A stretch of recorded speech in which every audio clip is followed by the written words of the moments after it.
Oh, welcome everyone to the season 2 premiere of the Cocktails with Cav show.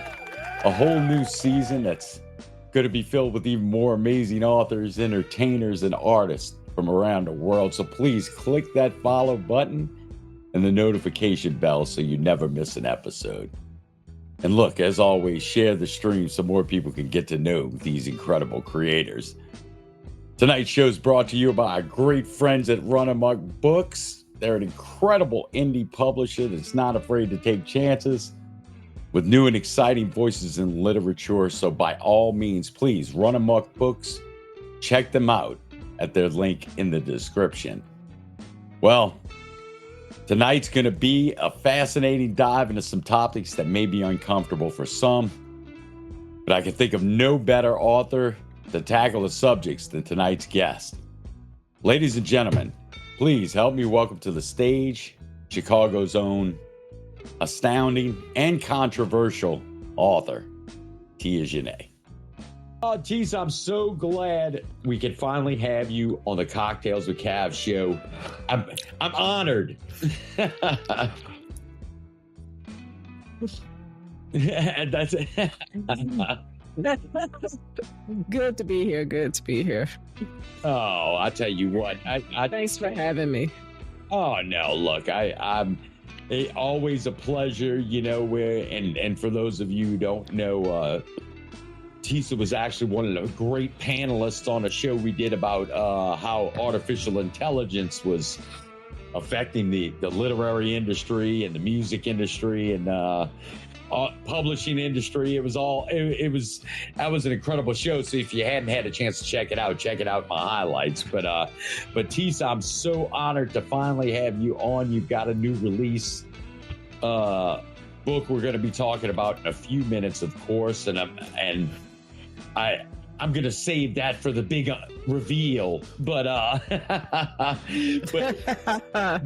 yeah, no, I tell you, having you on the show, we love to get the audience to know the creators, and not that you're unknown totally, because Tisa, you know, you have a strong argument against censorship, obviously, and for those who aren't familiar with the great works of Tia Janae, she's a controversial author that speaks realism to the page, including language, including discussions about race, crime, and for that excellent literary work that she put out.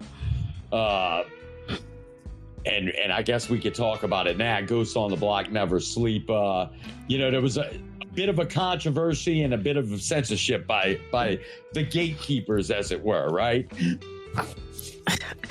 Well, when my first novel came out, Ghosts on the Block Never Sleep, I wrote it to open up a discussion about what happens when Black people have no other place to go after they've been gentrified to hell and there are no other spaces for them, and to talk about a lot of racial dynamics that come into play, especially in a city like Chicago. You know, I'm from Chicago, born and bred, Morgan Park High School, so I wanted to discuss where the argument of gentrification had went to in the middle of Chicago's darkest times.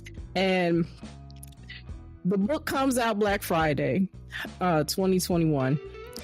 And Amazon, who is one of the distributors of the book from my then imprint, Uncle B Publications, unfortunately felt strongly against some of the language that I used in the book and some of the racial conversations. Primarily, they did not like the fact that I spelled the word nigger correctly, and that in turn got the book shadow banned from Amazon's search engine. So when the book came out, nobody in America could even find the book. And if I didn't send people the direct link, they couldn't even search for the book. It wasn't even coming up on Google. So this began a very long battle between Amazon and myself, which ultimately led me to pull the book, which anybody that's in publishing knows if you pull a book from Amazon, they have these rules that they're just going to put it like out of print. And in my mind, the book wasn't out of print. They didn't want anybody to buy it, so they made it very hard to find. A lot of people overseas were able to get the book. And shout out to everybody that bought the book overseas, because a lot of you did, but they decided not to pay me overseas royalties because Amazon doesn't pay overseas royalties, or at least that's what they informed my imprint. Which big, heads up to Alex Sizak, who owned Uncle B Publications. He was, very good at trying to fight the good fight for me, but eventually I had to ask to be released because I didn't want Amazon to hold it against the other authors on the imprint, our beef, because it went from being an issue to a beef. Right. And I mean, because they made it a beef. I mean, if you're going to tell me you're not going to let my book be sold and you're not going to pay me the money you owe me, you're going to pick and choose how you're going to pay me and only pay me American money instead of, all of the people overseas in Japan and Australia and England that bought the book and who were taking pictures showing me they bought the book, but you don't want to pay me those royalties, then now we got a beef because now you're messing with my money. So it all boiled down there were a lot of stuff Amazon did. Specifically, they didn't like the fact that I spelled nigger Nigger. They felt because I was quote unquote black, I was supposed to ebonic it and have the word spelt like, with a vowel or a vowel and a consonant to make it more hip and urban. And I chose not to do that since it is an ugly word. And I wanted to kind of highlight the ugliness of it around the ugliness of Chicago, which totally went over their heads. So unfortunately, and they didn't see it like that. Nowadays, the sensibilities of the business model versus, especially a talented author trying to, speak to power, speak to realism. It's, do you find that a lot, even with some of your colleagues, as because obviously you're not alone in this censorship game that goes on, right? Well, no, I mean, we all are affected by it, but, I am alone in a sense where, I'm going to publicly talk about it. I'm going to do interviews like this and discuss it because I think, Amazon should not be the dominion of what is right and what is wrong and what an author chooses to say. And I don't care if a Klansman goes up there, like I said on the other podcast, and says, how to kill a nigger in 12 easy steps. I don't care if a Klansman writes that book. I have to support the Klansman's perspective, because if I say, no, the Klansman shouldn't say that because that's offensive to black people, then who's to say somebody's not going to come and say something I said is offensive to somebody else? So it's a slippery slope where you have to understand that freedom of speech is freedom of everyone's speech. You don't have to like it, but you have to defend their right to say it, not necessarily support them saying it. Well, that's certainly been a hot topic lately, like on platforms like X, right? That's well, and see, that was another thing. It did get shadow banned on X when we were promoting it. And so this is how we figured out, before AI was a public thing, that there was something going on between Amazon and Barnes and Noble and the social media sites, because, I couldn't even post it on Facebook or Instagram. And when we posted it and did most of the promo on Twitter, which is like the writer's haven, because, it's a type-based social media, it was being shadow banned, and we found out it was being shadow banned. And why is a book cover and hey, the book's out being shadow banned if all of the companies are not talking to each other? And once one company shadow bans you, like, they all have some internal process that says, oh, okay, then we should shadow ban it too, which still goes on the other platforms. But since Elon has bought Twitter and turned it into X, it's a whole different ball game as far as what now is allowed as far as speech. And yes, it's a lot of buck wild speech running around on X right now.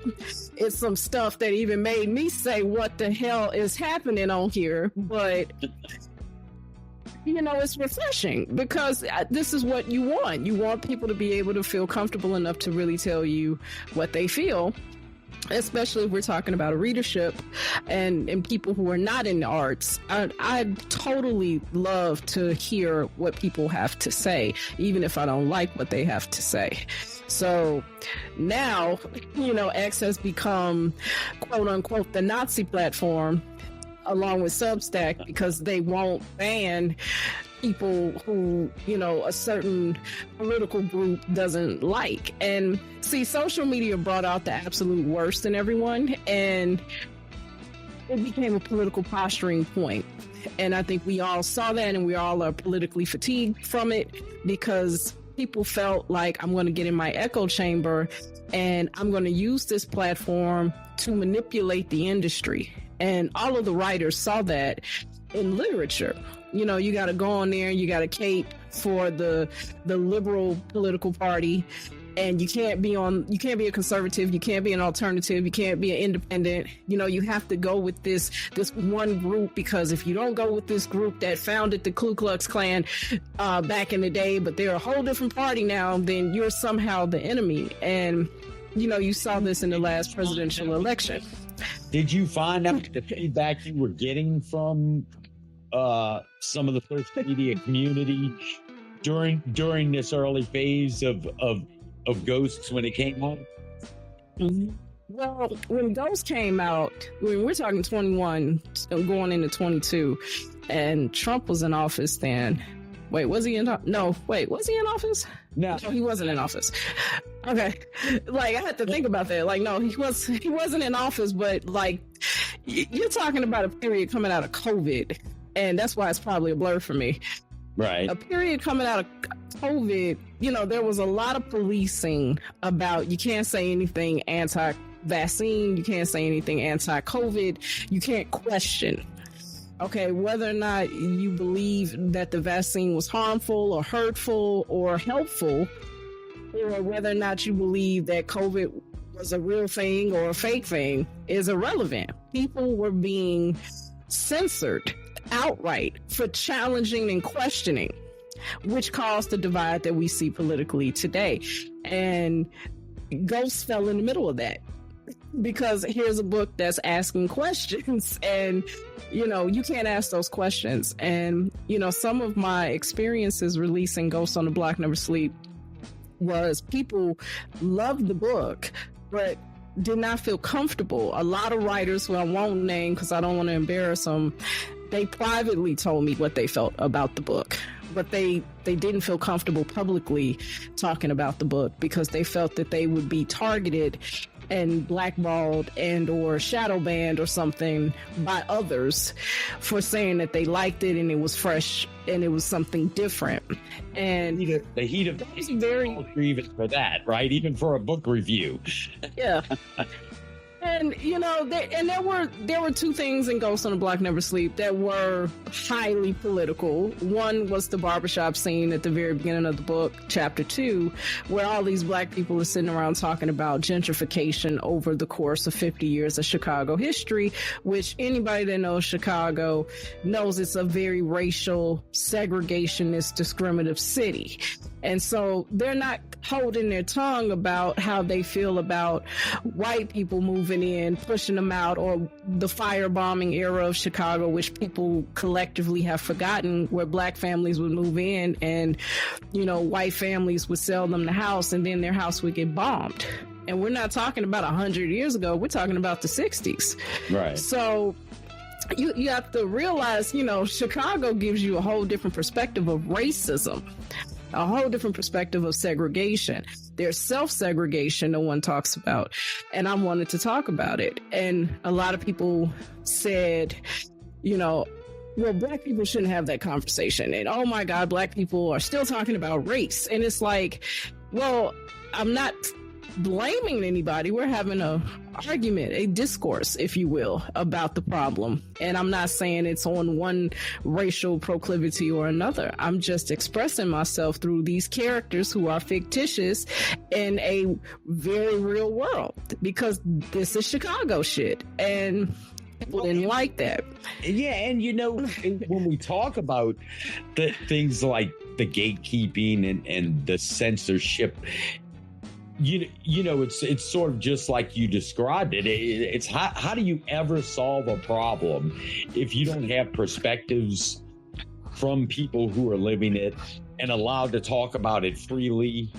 And the entire point of literature throughout history has been to move the needle, whether it be through emotion, through realism, or, and nowadays we find that gatekeeping is preventing a lot of great work from getting out there and doing what literature is supposed to do.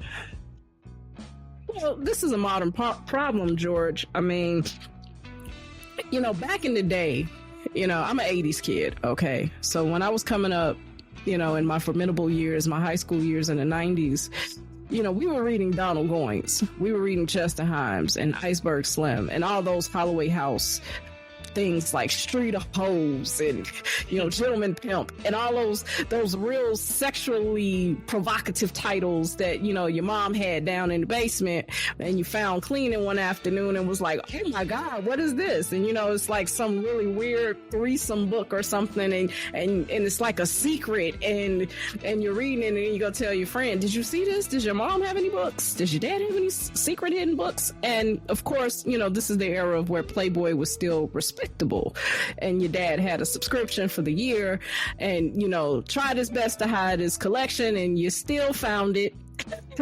Well, and yes, I did read Playboy. We were reading the article. It was a okay, that's not funny. Okay, because I actually did read Playboy for the articles. Okay, I am a heterosexual woman, and I don't have a problem with the human body. I don't have a problem with the naked female body. But Playboy for me was about the articles. There was some damn good journalistic articles in them, even back in the 90s with Hunter S. Thompson and the late, great Asa Barbara as the editor. I mean, I wanted to go write for Playboy. That was my dream. And I'm a chick. That was my dream. Like, yeah, I want to go write for Playboy. Because Playgirl, it was really good at one point because I had my own collection in high school, but then they turned it into like a smut rag with nothing but like pornographic pictures with like some really bad sex story. And that wasn't good journalism. It wasn't, reading about, Dolly Parton and, her nuances and her political oohs and ahs and stuff. Right. It was more like We Magazine, if anybody is old enough to remember We Magazine. They had a little nudity, but, the articles were great. Phyllis Hyman had actually posed nude. You're taking me back, magazine. Taking me back a week. Yeah. So yeah, We Magazine. Yeah. So check that out. Or Players Magazine. Pam Grier did a lot of those issues. The writing was just exceptional, and not in a hustler kind of way either. I mean, this was really good journalism, and unfortunately, we went from everybody being real cool and laid back and, if you want to write sex, go ahead. If you want to write violence, go ahead. If you want to, write your great American racist novel, go ahead, to, no, you can't say that. No, yeah. You're black. You only can write black stories because it's not up to you to write other races because that's culturally inappropriate and you're borrowing against that race. And like, look what happened to Janine Cummings with American Dirt. Okay, white chick writes about a Hispanic woman. What was she? I think she was Mexican. and her man gets killed, and she got to run and flee with her 2 kids to America because the cartel is trying to kill them. And they drugged this woman after Oprah proclaimed her book being one of the best books of the year. They drug her because how dare a white woman write a book about a Latino mother that's running for her life with her kids? Right. You know, on an El Norte type thing. Culture, right? It's okay. I want to see these same people have this same energy about Harper Lee writing To Kill a Mockingbird, or John Grisham writing the R-rated version with A Time to Kill. I want this same energy about that. Well, they're already editing previous classics, so you know, surprised. I am anti-editing all the James Bond books. Okay, yes, he said some racially charged epithets in his books, but people are not looking at the time frame in which those books were written, where things were much more permissible. They're not looking at the fact that people in Britain, for instance, if you've ever seen the show Little Britain does blackface. Okay, Benny Hill did blackface. The Brits have a different relationship with black people than America has with its black people. So blackface over there is not as offensive and hurts people's feelings as much as it does here, because blackface here was a symbol of Jim Crow, and Britain didn't have Jim Crow. And I'm not saying Britain has clean hands in this or anything like that, and that they didn't do their fair share of like fucked up racist shit. But I'm not saying that. I don't want people to be like, see, she said Britain was clean. No, Britain's not clean. They got their fair share of drama and beef and dirt, okay? But what they weren't doing, they weren't putting on bed sheets, kicking in people's doors, burning crosses on their lawn, and hanging them outside their houses. They weren't making minstrel shows that were specifically to convince the majority of their country that black people were inferior. So our relationship with blackface is very different than the British relationship with blackface. And I use that as an example because, you know, Little Britain being a British comedy show, they didn't mean to be offensive when they put blackface on and did the preacher characters or the minstrel homeless troupe, right? But we don't know how to take that, because you put on blackface here, you're gonna get your ass beat. Right, that's how it is. Right. Yeah, that is, and it all comes down to, and I mean, a very fascinating discussion, Tisa, because, and definitely one of the reasons I wanted to have you on the show was because, you know, you more than most authors have come up close and personal with some of the major issues that the industry's facing, you know, and especially being a black writer that was choosing to talk about black experience, you know, makes it even more ludicrous that the censorship was that tightly clamped down on you. And heck, in case most people don't know, what's happened to the book now, Ghost on the Block Never Sleeps? Is it still available other than the Amazon $1,000 listings? Okay, that's not an Amazon $1,000 listing. That is someone's personal copy. They had bought 2. They sold one for $750, I was told. And so they decided to up the ante and sell the next one for $1,000, of which I see none of that money. Okay. And it tickles me as a debut author to have a book that's valued as much as a Donald Goines first edition. That's like really cool in a sense, right? You know, and I feel like that they're price gouging the book. Like, I don't even have a copy, right? So why are you price gouging the book? And I don't have a copy. Also, Cav, you're gonna send me one signed. Do I get? I don't have any Ghost on the Block books because Amazon never sent the proof copies. I didn't even get a proof of it. I don't have any of those editions that came out, and there were like 8 flowing editions. It had a lot of problems from jump. Amazon did not work with the publisher at all. They challenged every step of the way, and we kind of expected it because at the time I was the poetry editor for Uncle B Publications, and we had a very controversial poet Verna Hampton, the Tony Award winning season winning actress.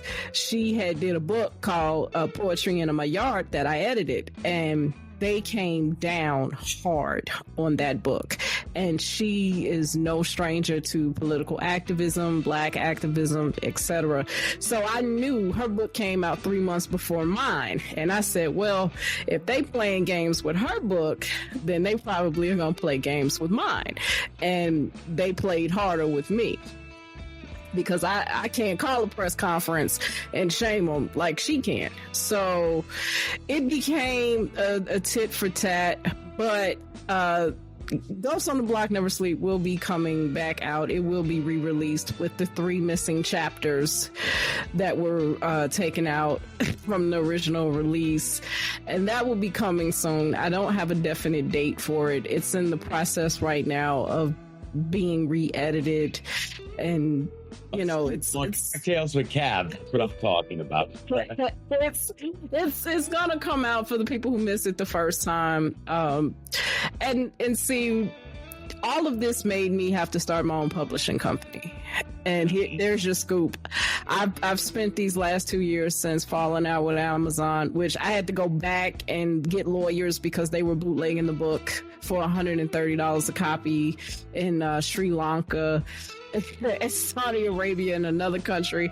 I've spent all of this time setting up a publishing company and publishing books of myself and other authors, with my newest book being the first book coming out, solely because I'm so controversial.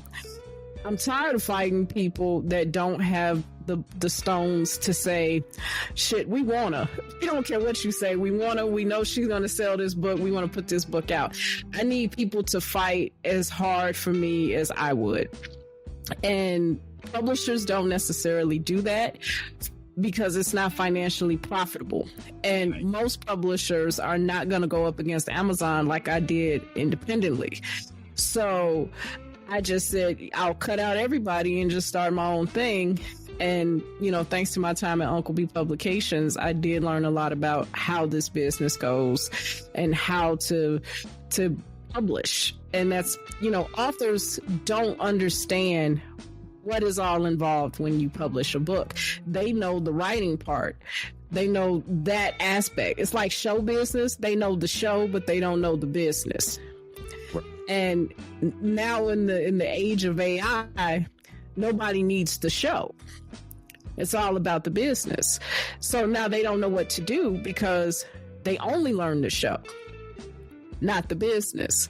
So I wanted to know the business. And after learning the business, you know, I just went ahead and did my own thing, because I'm not going on Penguin Random and Schuster. They're probably tired of me talking about them publicly, for one. I know HarperCollins is like, can we get her? Can we, like the Jaguar Wright of literature, you know, can we get her talking about us? You know, but I mean, all jokes aside, some authors like myself, they're going to have to do it themselves, because the cancel culture made this climate. I mean, I would love to write 8 months out of the year and then just turn a manuscript in and, you know, fight with the editor for 5 months about, okay, I want to keep this in. This is not coming out. But that's not a reality anymore. You have to know more than just the words on the page. And unfortunately, a lot of people don't want to do that kind of work, and it's a lot of work. And then once you get all of that together, you have to do the marketing, you have to do the advertising, which most publishing companies, indie or not, do not do, because they don't have the money to do it. They don't have the wherewithal, they don't have the staff. And, you know, when you start publishing, the beautiful thing about independent publishing is that if you do it correctly, you're going to make a lot of money. A lot of people are in independent publishing that shouldn't be in independent publishing. A lot of people should consolidate with each other, which this is probably going to make people just go, oh my God, and cringe, right? But I mean, if you have plenty, because they all think the sky's bluer on the other side. to use a great analogy. So, okay, let's use this analogy. You have 25 publishing companies, right?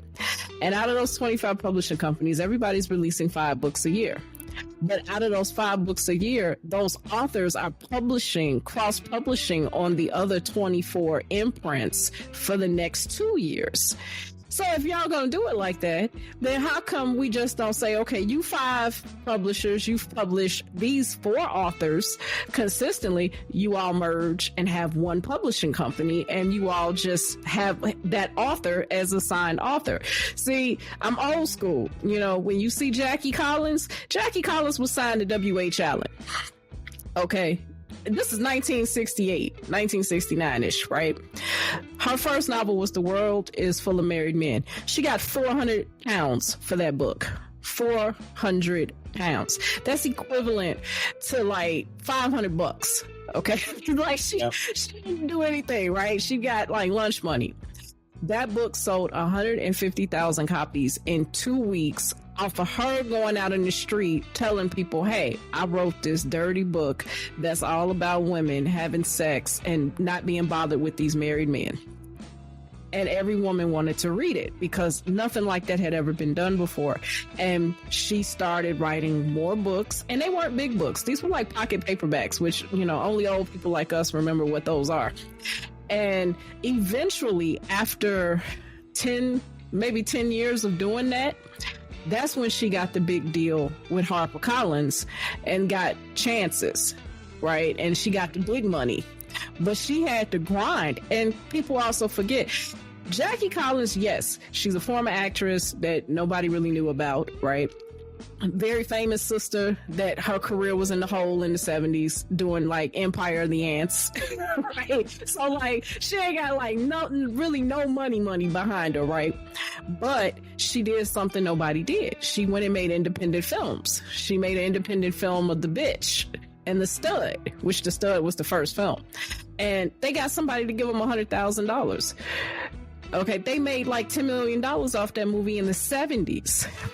Wow. That is what being independent is. That's how she got over to HarperCollins. HarperCollins said, well, damn, you put this book out on this like little pissant imprint, right? Because W.H. Allen wasn't a part of Penguin Random and Schuster at the time. They were like a regional imprint in England. And she puts this book out that's like this thick. Okay, it's a pocket paperback, it's this thick.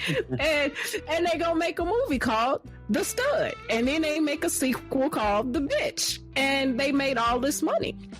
Then she made another film. She made The World is Full of Married Men, independent, and it looks like shit. If you ever seen a copy late night, it's terrible, right? But it made money and she did it herself. So she did it herself. Hopefully you can reintroduce the model for independence, because man, we are in a tough time in the industry, and you I tell you what, you have me so worked up. I got to fill my cocktail, that's for sure. And when we get back, look, let's straighten all of these people out, and especially talk about you have your own thing going, publishing. Let's talk about your new release and Flicking the Bic, which we'll talk about right when we get back. Y'all stick around. Let me go refill this cocktail. Okay, everybody, got to pay those bills. Quick mid-roll break real fast. Look, as an Amazon affiliate, I only advertise products I truly believe in, and I wanted to give everyone a heads up on this incredible product that I use myself, especially when traveling. You cannot go wrong with the Kamrui mini desktop PC. With 16 gigs DDR4 RAM, as well as a 512 gig hard drive, it's as powerful as the big, huge desktop I have at home in my office. And when I'm traveling, look, you can see it fits in the palm of your hand. It's so easy to travel with. With its multiple HDMI ports, I just simply plug it into the TV in my RV or hotel room, and I have as much computing power as I need to even produce my Cocktails with Cav show on the road. So if you're in the market for a PC, please check out our affiliate link in the description. It is so incredibly inexpensive, you're not going to believe it. So do yourself a favor, go click that affiliate link and check it out. You'll be glad you did. Tisa, thanks for hanging with me. I definitely had you had me going with the industry. I'm telling you, because it's a pet peeve of mine, that's for sure. Well, you know what? One of the biggest arguments that I've heard from a lot of writers that happen to be white is that it's anti-white male, and it's a shame because historically it's been pro-white male, and it's definitely played a favoritism toward the white male writer. Even somebody like Jackie Collins had to fight. If you really go back, and I implore everybody to watch her children's documentary Lady Boss on Netflix. And no, they didn't pay me to give that a shout out, but I'm just saying, go watch it and see really what she went through in her career, and how, you know, people would sit around like talking head commentary shows and drag her, and they would bring older writers on to drag her, and she still had to, you know, chin up it. And this was a pioneer writer who, she went full circle. She started and was chastised and was told nobody's going to be reading Jackie Collins in 50 years. Okay. And then toward the end of her career, they got feminists to come for her and say, you know, you're writing about all these women having sex, and that's not power, and you're exploiting them. And this is the woman who made it okay for women to write about sex from a female perspective. So, you know, it's a lot of sexism, it's a lot of racism, it's a lot of misogyny in a way that people don't really understand, because it's a lot of white women that are literary agents, trust fund babies, lipstick lesbians, that type of thing. And then, and seriously, like, you know, see, the old school way of things was, and this is for everybody, so y'all can cringe. The old school way of things was you went and got an agent, you wrote that great American or great British novel, you gave it to the agent had to go take it over to Penguin Random and Schuster companies, because, well, before they were Penguin Random and Schuster companies, everybody was independent, you know, Batum and Ballantine and Holloway House and all these companies. So there were always places for you to go. Case in point, Donald Goines was in jail.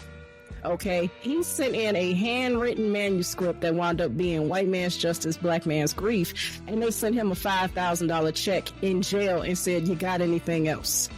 Okay, we're so far removed from that kind of access to the movers and shakers of the industry, and that was like the 70s, right?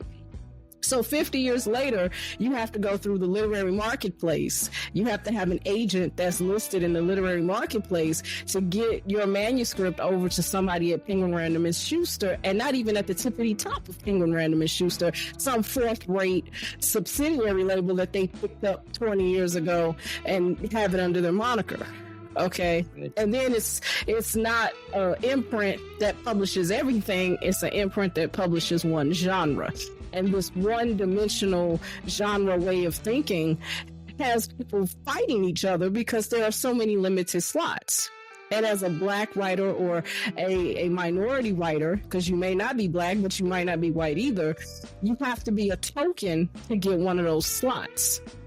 And nobody wants to accept that and say that out loud, but the black writers and the Latino writers that are at Penguin Random and Schuster, are they writing anything that's shocking, provocative, and is going to make Twitter like lose its damn mind? No, they are not. They are not writing anything remotely like what I'm writing, and that's why they're over there. And I think I have hope somewhat for the industry because, you know, they talk about it. Well, because of the top-down model you just spoke of, right, is that nowadays with technology, and I think there's a real shot for the bottom up, you know, and people like you forming their own, you know, there's a chance that everybody can be famous if they do the right work, right? If they do it right and have talent and not relying on those gatekeepers, so to speak, nowadays that they've set up. So, and so speaking of that, why don't you tell us about your label and your new release, because that's what I'll tell you what. And for those who aren't familiar, why don't you go ahead and tell us about how Flick and the Bit came about? And because of course it's a prequel to another great American novel, right? Or Canadian novel, we should say. Somebody might yell at me. Well, okay, so this is how Flick and the Big came out.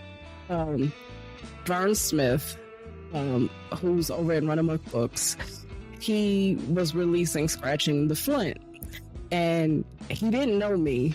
And, you know, truth be told, he says he was afraid of me. I don't know why, I'm such a pussycat.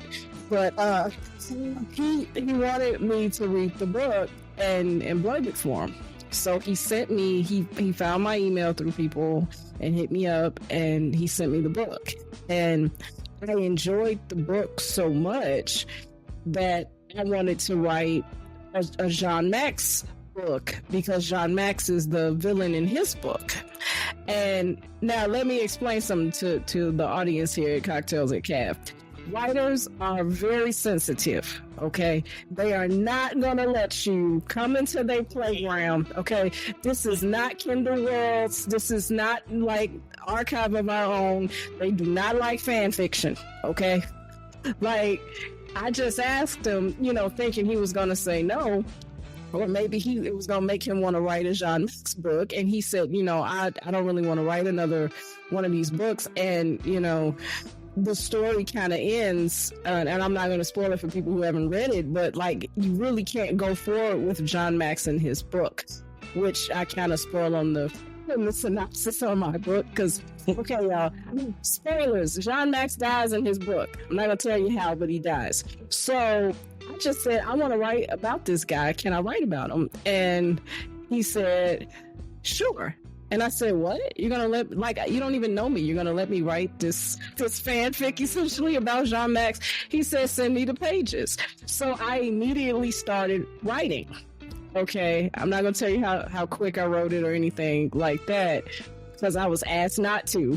But I wrote it in a short amount of time and sent it to him, and he liked it. And so this is how we were starting to formulate this book. And, you know, I had some book deals on the table at the time, and I was trying to use that as a book because some of the imprints, they wanted my short stories, which I refused to give up. So I said, well, what if I give you this book, which is like 2 books in one about this guy? And, you know, some people were interested, but then you have to deal with Amazon when you deal with a publisher, because everybody has this mentality that they can't say no to Amazon, and you're not going to be on the marketplace if you don't go through Amazon. So I turned all of the deals down because I just don't want to deal with Amazon. And so I started my own publishing company, and I just asked him, did he have a problem with me putting this book out? And he said, no, go ahead. Right. So shout out to Vern Smith for saying that. And then that's how we have Flick and the Big. Now, of course, it's the prequel. Those who aren't familiar, Scratching the Flint, of course, was the indie crime fiction book of the year last year for Vern Smith. A great work, and this prequel promises to be the same if the great authorship of Tia Janae kicked in. Let me just say, yes, Vern Smith did win an award for Scratching the Flint last year, I think. Was it last year or this year? But he did win an award, which is great, right? Because I didn't wrote this prequel, and I had started writing it before he won the award, so that's even better, right? He couldn't go back and say, no, you can't do it now. But the difference is the first book is like straight up prequel. It's John Max's origins and how he starts his rise to the top and leading up to the events in Scratching the Flint. The second book, which is called Goats on Their Back, Never Sheep, I put my villain from my novel, Ghost on the Block, Never Sleep, in that book. So now you have a ham bone meets Canada thing going on in that. And it's still Jean Max's story, but it's going to be very X-rated for a lot of people. I cut no corners, and there is a lot of language that's going to, make people fall out and pass out. And I am an author that does not believe in trigger warnings. I think be a damn adult. It's like reading a Stephen King novel when you're 17. You open the book, you read that page that scares the absolute shit out of you, and you close the book and you never open it again. It's like a portal to hell, right? That's how I feel about a book now. If you open it up and I said a word or two or some phrases you didn't like or had some very controversial things that got on your nerves, close the book. Okay? So, in that regard, it's a little bit edgier than Scratching the Flint, and it's a lot more raw because these are Jean Max's years in his youth, where he's kind of reckless and he's very boisterous, and he has a propensity to live by his moral code of a white French Canadian and that they are superior. And so the book is written from that perspective, which, you know, in political climate now, it's so on the money. It wasn't really something I thought about when I was writing his story, but now you have so many young white guys out there feeling like they've been left behind, their country hates them, and all this stuff. It's really like on the money in that regard. It opens up conversations people do not want to have, and Canada probably will ban it.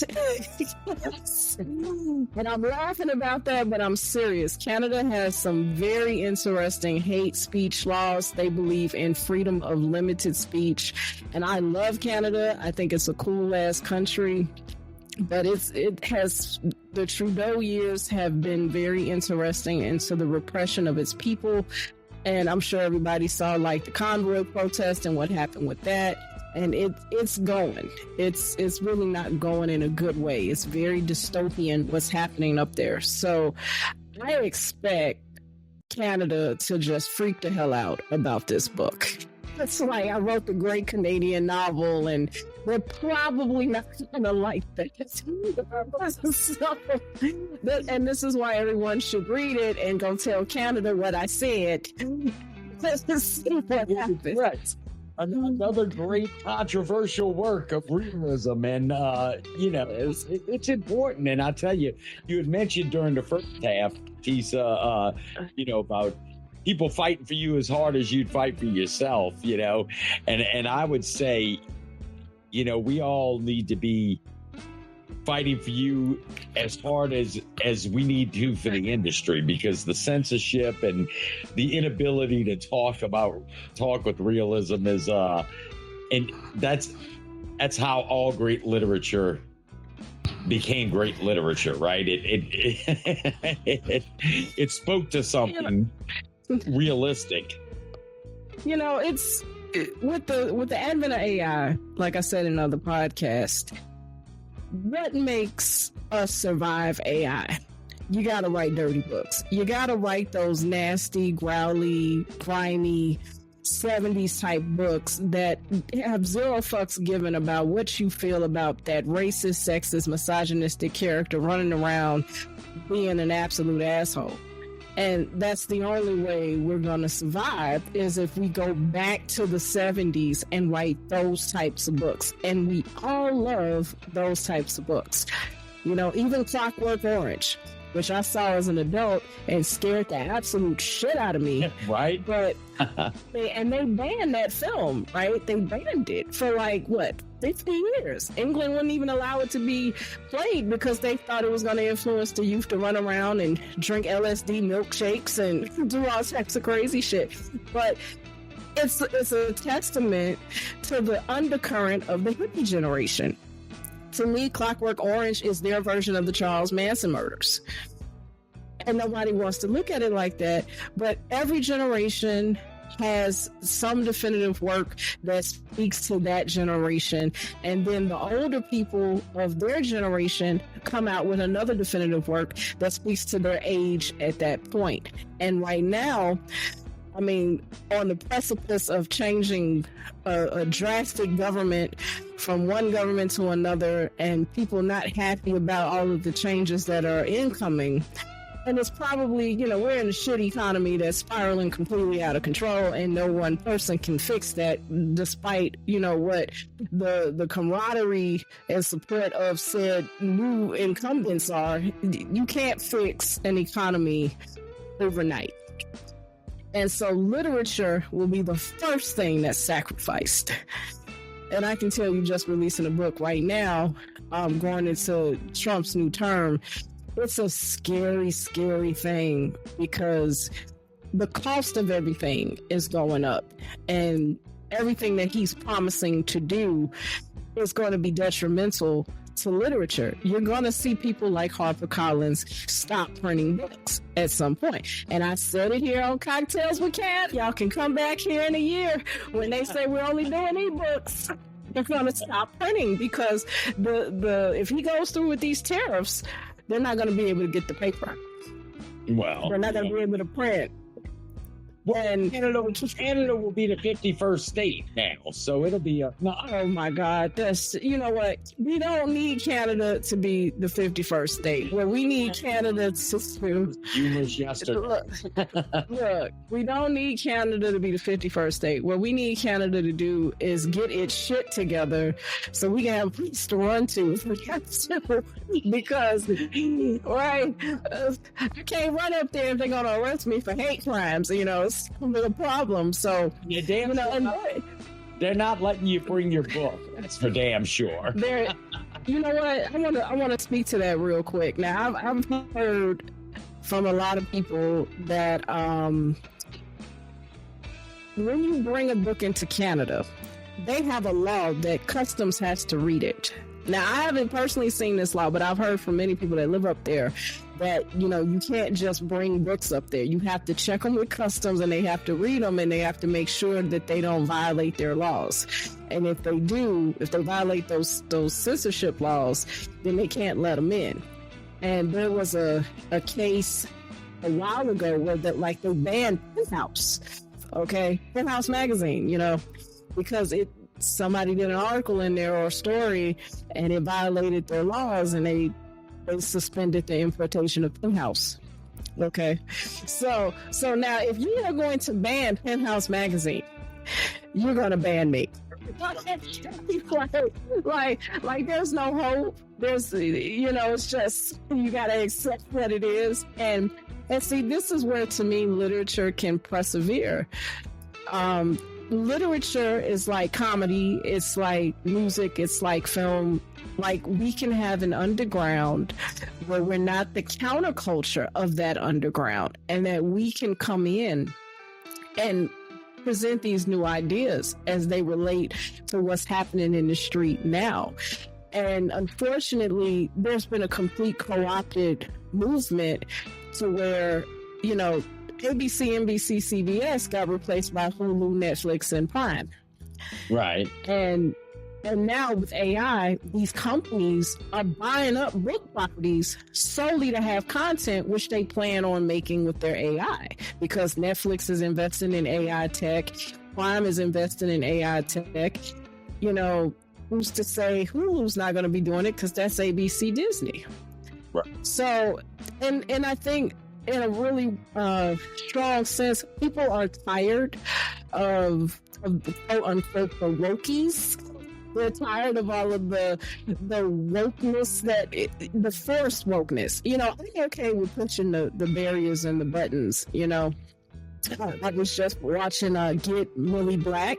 Have you seen it? No, not yet. Check that show out. Okay, one thing that they did that was controversial was Millie Black has a brother on that show that is living his life as a drag queen. And in Jamaica, homosexuality is illegal, and you can be put to death, I believe, or at least put in jail for a very long time. And they included that into this show as part of the dynamic of Millie Black's angst of being a policeman. And I like how they did it so far, because it's shocking. Right. Actually, this last episode was one of the most shocking things that I had seen in relationship to the homosexual community on film in a very long time, because they are unapologetic on the things that happened on that show. And so far, it's good. I don't know what they're going to do because we're only on like 2 episodes in, but we need more shows like that. It got a lot of criticism. People were like, oh God, why do they have to have a black gay guy and stuff like that? It's like, well, we have black gay people. I mean, you don't remember Sylvester? We have black gay people. Yeah. All right. Like we had right before Liberace, we had Sylvester. I mean, we had Little Richard. You don't remember Little Richard? Like he played the gay away like 2 times, right? So like, well, see, we're counting on you. You're impressed. We're back on track, and I have your site pulled up for the audience there. Articulate Madness. At its finest. And of course, look, the links will all be in the description of the show for everybody. But why don't you you gotta tell us. Look, I tell you, we're so looking forward to getting you out on the scene with some controversy and some great literature. Why don't you tell everybody where you can get Flicking the Bick at? Flicking the Bick is exclusively available on the Great British Bookshop. All you have to do is put the name Flicking the Bick in, and it should pop up. It's $25 American. It's like 20 euros, and like I believe it's 22 pounds. It varies based on the country that you're in because of the conversion rate of the money, and I have nothing to do with that. I am so sorry, but there are 3 different prices that can pop up depending on where in the world you are. You know, it's definitely an undertaking. That book, I would say, was fun to write. Ghost on the Block Never Sleep was not a fun write. It was a study of madness, Chicago madness, and it was not a cathartic emotion. If into that writing, it was more like, I'm so damn happy it's over and I'm never writing another thing like that again. Flicking the Bick, I deeply enjoyed playing in the pool of Jean Max and seeing what he was like in his youth years and seeing how he had to adapt. So that made it fun, and it's a tad bit satirical, as I am a satirical writer. But I did it with a lot of love and fun, even though it does cover some very tough issues that are going to make people lose their minds. And it has some very spicy moments that people are going to be like, what in the hell? This is still going on, right? So, and shout out to Vern Smith again for really allowing me to play in his playground, because Jean Max and Art and Reggie, those were his characters, and Antoine Cossé, those were his characters, and he let me just go to town with them and do pretty much what I wanted to do with them. And not many writers would have done that, and I can't even say if the situation was reversed and he asked me, would I let him write a Ghost on the Block Never Sleep prequel, would I have let him do it? Probably would have been like, no, right? Or you can take the least character I used or something like that. Because like I said, writers are sensitive. Even me. We are very sensitive people, and we don't like people playing in our shit. So right. Vern was a good sport for letting me play in the playground. Give us a shout out on the way out, Tisa. We need them. I want to say shout out to Sir Silver Magazine. I wrote a story for them called Meat on the Bone. It was one of my last short stories, since I'm not writing short stories anymore, and it was nominated for a WSCA award, which I didn't win, but shout out to Sir Silver for finding it valuable enough in their issue to nominate it. That was pretty cool to have a sci-fi nomination, because I do write in like 6 genres. I write a whole bunch of stuff, so sci-fi is one of my passions. So thanks for that, and shout out to Vern Smith again for letting me play in his playground, and thanks to everyone that bought the book day one, that said, hey, we don't care how much the shipping is, we're getting the book. I appreciate it. And I can't wait to see the pictures of people who get the book, and I can't wait to see what you guys think of it. Tia, thank you Yes. so much for taking time out your schedule, my friend.